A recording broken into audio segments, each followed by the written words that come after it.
And you're Mark Cuban, you bitch ass white bread racist motherfucker.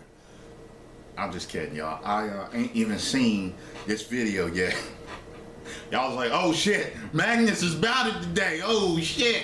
Nah, I haven't seen it, and people want to know what I think about what he had to say. So here it goes. Let's see what we in this day and age, this country has really come a long way, putting any type of bigotry behind us, regardless of who it's towards, whether it's the LGBT community, whether it's xenophobia, fear of people from other countries. We've come a long way, and with that progress comes a price, where we're a lot more vigilant in and we're a lot less tolerant of different views. And it's not necessarily easy for everybody to adapt or evolve.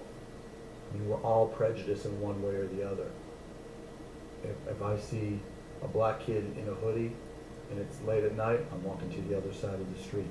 And if on that side of the street there's a guy that has tattoos all over his face, white guy, bald head, tattoos everywhere, I'm walking back to the other side of the street. And the list goes on of stereotypes that we all live up to and are fearful of. And so in my businesses, try not to be hypocritical. I know that I'm not perfect. I know that I live in a glass house, and it's not appropriate for me to throw stones. And so when I run into bigotry in organizations I control, I try to find solutions. I'll work with people, I'll send them to training, I'll send them to sensitivity training. I'll try to give them a chance to improve themselves, because I think helping people improve their lives, helping people engage with people they may fear or may not understand, and helping people realize that while we all have our prejudices and bigotries, we have to learn that it's an issue that we have to control, that it's part of my responsibility as an entrepreneur to try to solve it, not just to kick the problem down the road, because it does society, it does my company no good, it does my customers no good, it does society no good if my response to somebody and their racism or bigotry is to say, it's not right for you to be here, go take your attitude somewhere else. Okay, so why in the fuck are people saying that he's racist for what he said?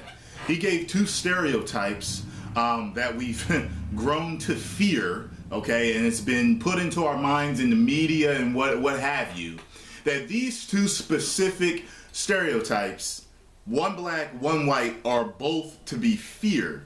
He said the kid in the hoodie he's crossing the street on, and the white guy with all the tattoos he's crossing the street on.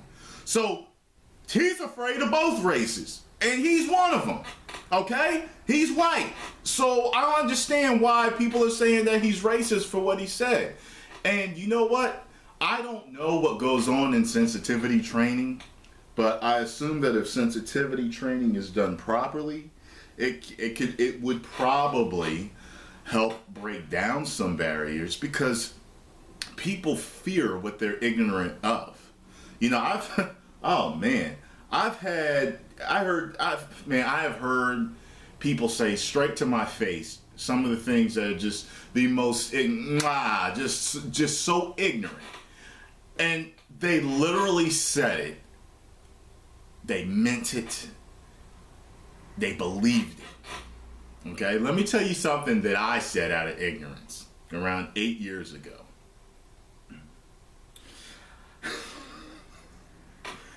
Sarah almost left me for this.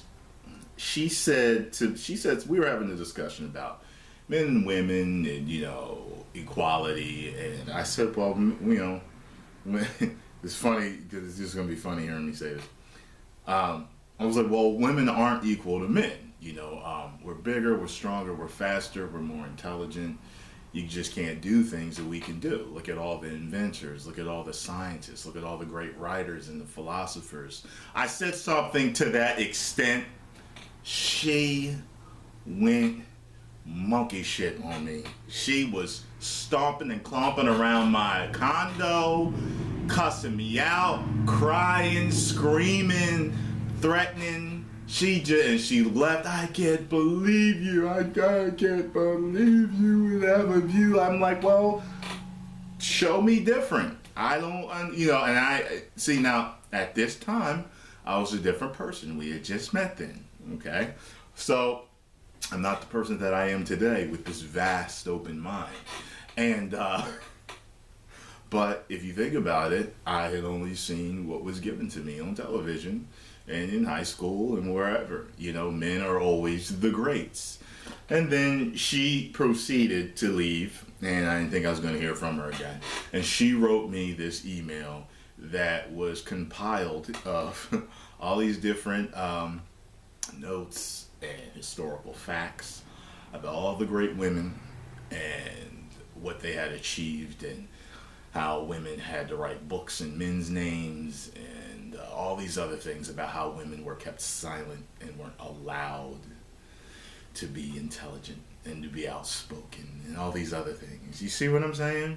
So it was a stereotype that I literally believed, that women, just couldn't live up to the standards and the feats that men are able to achieve. So, on that note of ignorance, okay, I think the sensitivity training that he's talking about is probably would be good as long as it's done right. Because certain people, y'all know what I'm talking about. So I don't think he's racist. Who knows what he says at home behind closed doors? But in this video, I do not see the man as being racist. All right, 1 million subscribers. Woo!